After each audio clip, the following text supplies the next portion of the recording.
안녕하세요. 정신분석의 뜰입니다. 코아세 정신분석은 어떻게 치료하는가 그 책 살펴보고 있습니다. 오늘 6장 들어가겠습니다. 전반부 살펴보는데요. 자, 6장에서도요. 정신분석 기법에 있어서 기존 정신분석 학자들과 그 다음에 이런 코아세 자기심리학자들 간의 어떤 기법적인 부분에 있어서 공통점도 있고 차이점도 있다는 거 그것을 비교하면서 설명을 하고 있는데요. 오늘은 공감 부분입니다.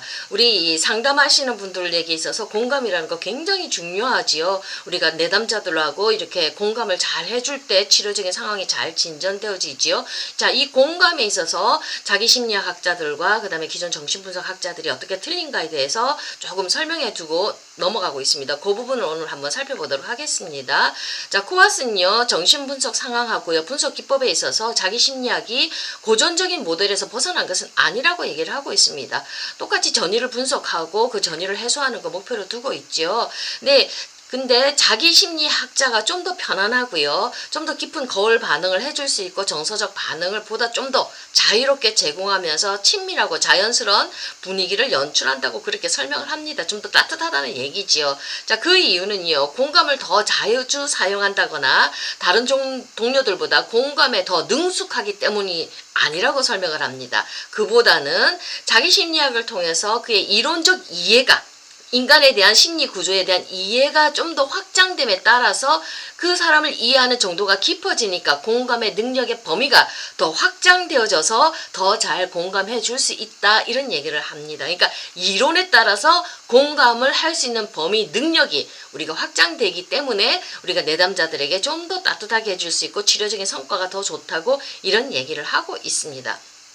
자, 공감은요, 한 사람이 다른 사람의 내적인 삶 안에서 생각하고 느끼는 능력입니다. 무슨 말이냐 하면 내가 타인에게 들어가서 그 사람이 생각하고 느끼는 감정의 고통과 아픔을 함께 느낄 수 있는 그런 능력입니다.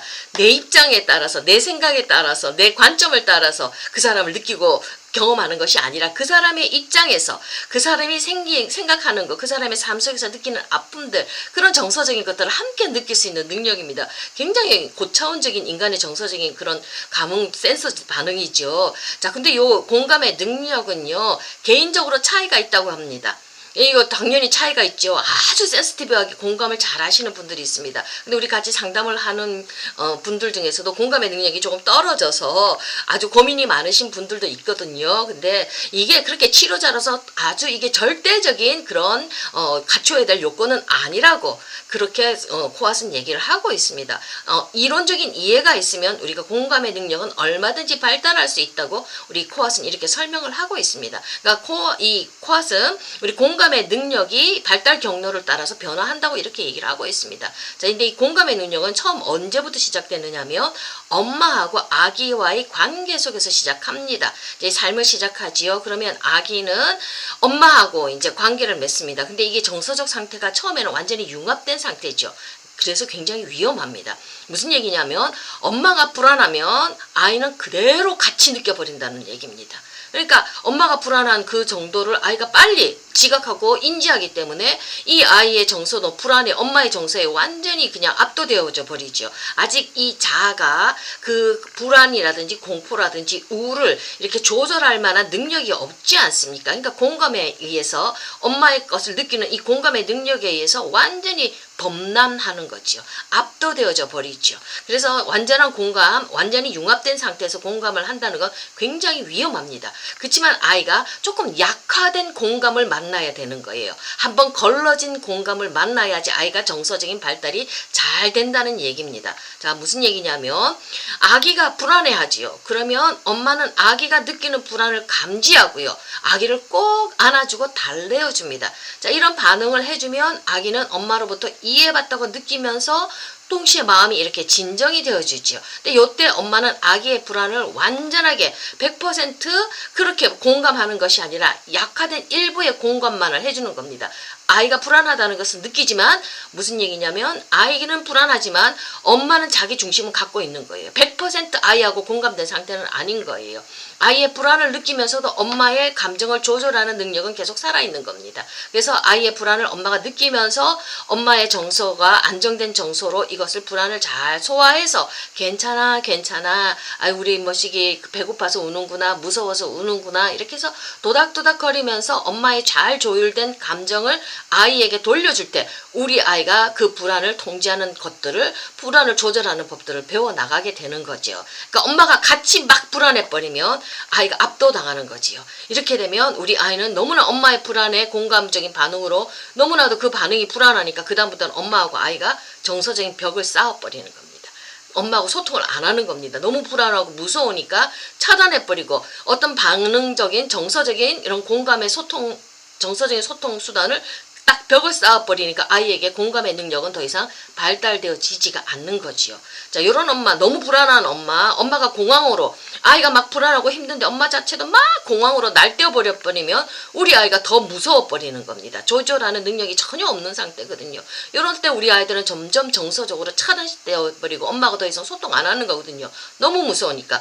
요런 것도 문제가 되지만요. 자, 엄마가 정서적으로 우울하다든지, 엄마가 정서적으로 둔감해요. 그래서 만성적으로 아이하고 정서적인 소통을 해주지 않게 되면 엄마의 공감 능력이 미숙하게 되면 이 아이의 그 울음소리에 불안의 소리에 엄마가 제대로 반응해주지가 않지요. 그러면 엄마를 통해서 정서적으로 조율하는 것들 이런 것들을 배우지 못하니까 아이는 어떻습니까? 아주 나쁜 것들이 계속 안에서 쌓이게 되면서 이 정서를 어떻게 소통하는 걸 배우지 못하니까 심리 구조가 취약하게 되는 거지요. 그러니까 처음에 엄마하고 내가 불안할 때 아이가 불안할 때 이것을 잘 받아들이고 소통해주는 그 엄마 그렇지만 이 엄마는 불안을 감지는 하지만 자기 조절 능력을 갖고 있어서 그러니까 경미한 공감 능력 약화된 공감 능력을 엄마가 이렇게 경험한다는 얘기거든요. 그렇게 하고 있을 때 엄마의 조절하는 이 능력을 통해서 아이가 불안을 다운시키면서 정서적으로 안정되면서 이렇게 정서적으로 엄마하고 공감하고 소통하는 능력을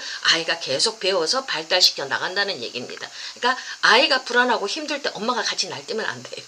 엄마는 조금 다운되면서 조절하는 능력을 우리 어머니가 갖고 있어야 되는데 이게 엄마의 정서적인 상태가 취약하면 우리 아이들이 정서적인 발달이 잘 안 된다는 얘기죠. 이런 걸 통해서 최초로 우리 엄마의 관계 속에서 아이가 공감 능력을 배우고요. 이건 점점 발달해 나갈 수 있다고 이렇게 얘기를 하고 있습니다.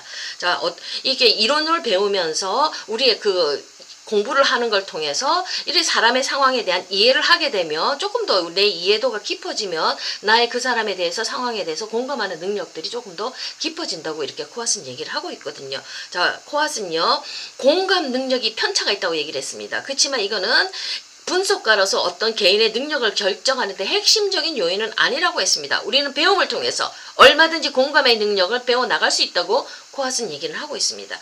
자, 자기 심리학을 수용하는 분석가가요. 환자의 어떤 자기 병리의 측면을 더 잘 이해하는 그 이유가 공감에 있지 않고요.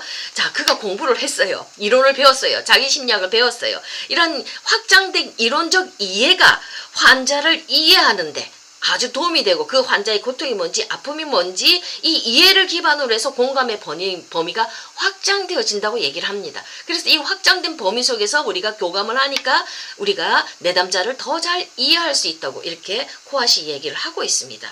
자, 이 새로운 이론 덕분에 우리 분석가들은요, 상담가들은요, 환자의 욕동 소망뿐만 아니라 자기 대상 욕구가 될 수 있다는 사실을 우리가 알 수 있다는 겁니다. 우리 전통적인 정신분석 학자들은요, 오이디푸스기 이렇게 갈등이 올라올 때 그 사람의 그런 근친상간에 대한 욕동, 그 다음에 그 사람에 대한 어떤